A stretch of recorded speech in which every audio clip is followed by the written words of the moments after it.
孙仔教育部的第一个解说是孙子，阁有第二个解说直仔，有道理无？无共辈分，无共言，竟然写共字，有问题，绝对有问题。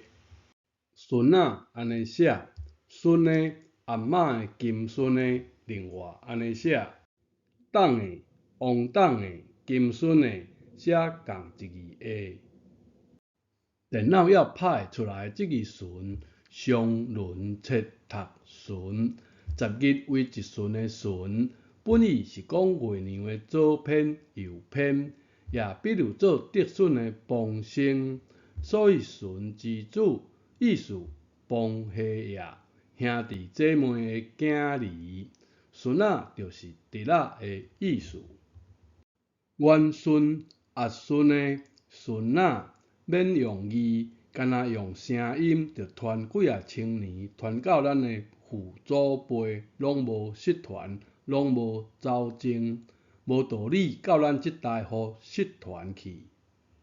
来练习例句，11字爱改5字，嘛无人读一声音哈。